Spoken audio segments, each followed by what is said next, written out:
Outside the LSU locker room, Gordy Rush, Jacob Hester here with you. And Gordy, I'll ask you first. I thought 3 weeks ago or a couple games ago that Texas A&M was the most complete game that I've ever seen LSU play for a first half. But this is the new standard. It is a new standard, 49-7. I mean, this is number 4 team in the country, the Big 12 champions, and LSU put it on them. I mean, the offense, I think, was flawless in the first half, and the LSU defense is peaking at the right time. This LSU defense has not gotten a lot of credit because I think they've been injured, because they played opposite Joe Burrow. They were fantastic tonight.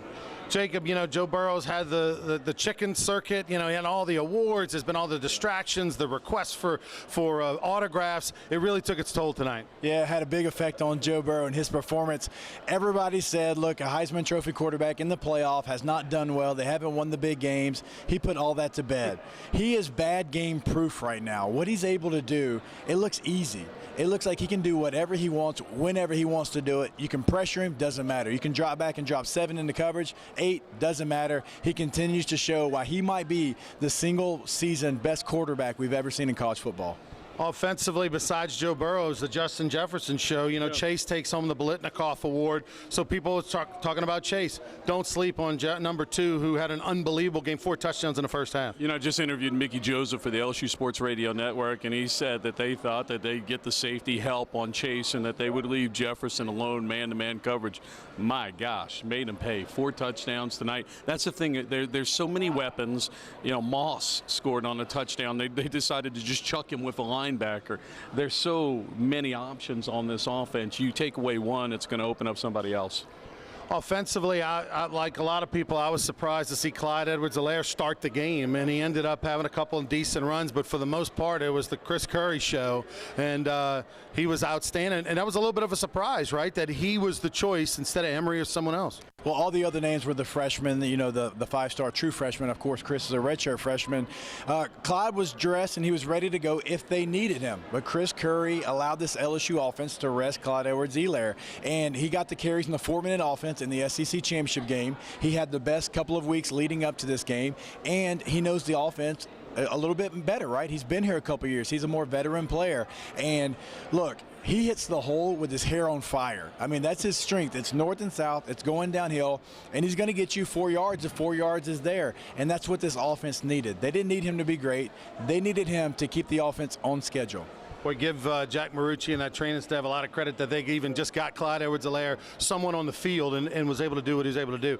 Defensively, you know, LSU held Oklahoma 160 yards in that first half, 2 touchdowns. Now they gave up a few in the second half, but defensively they were out to prove something. Yeah, the second half, the ball game was over by then. I look, the only play that Oklahoma really had was throw it up for CeeDee Lamb, and they caught LSU in quarters. They got a mismatch on Stevens, and it worked out. But gosh, LSU's defense again is peaking at the right time, and God bless you if you get behind the chains and they go to that sub package as fast as they are with that 5 on the defensive line, and you got 6 guys that can flat out cover. I don't know how you move the football.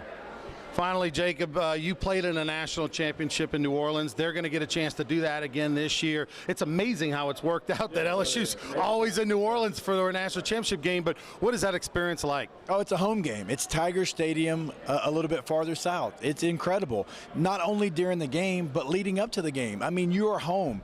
You know where to go, where not to go. You know what you can do. You know just the feeling of it, so you never feel like you're away from home because you've been to New Orleans so many times. A lot of guys grew up in New Orleans. And to have that comfort is big. And then once the ball's kicked, you obviously have the crowd. You had the momentum. It feels like a true home game. And not just, well, we might have this amount of the crowd. No, it's a home game for LSU. And anytime you can play in the Superdome as a Louisiana kid, you make sure you do it. Finally tonight, LSU, of course, played with a very heavy heart. You know, not only a colleague, but a dear friend of all of us here, Carly McCord, tragically passed away earlier. And I know when you did the pregame show, Gordy, you knew that this might be a developing story, and yet you couldn't talk about it because obviously you had a show to do and it wasn't confirmed. But what Steve Ensminger did today, losing a daughter-in-law and a son who he couldn't touch and be around as Junior was back in Baton Rouge. I mean, unbelievable that he was able to coach today. Unbelievable. You know, I'm related to Steve by marriage. My wife is his niece, and then, you know, I actually hired Carly McCourt. She was up in Cleveland and came down, and I mean, to get that, literally, Jacob was there. We got the news 2 minutes before we started LSU Game Day Live.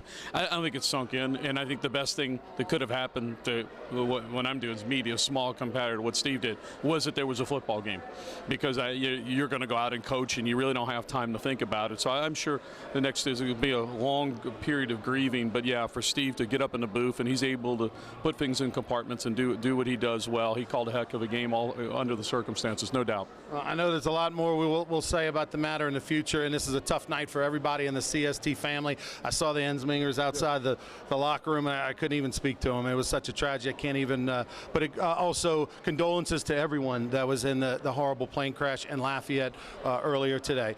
For Gordy Rush and Jacob Hester, I'm Ronnie Rance. Let's go back to Victor in the studio.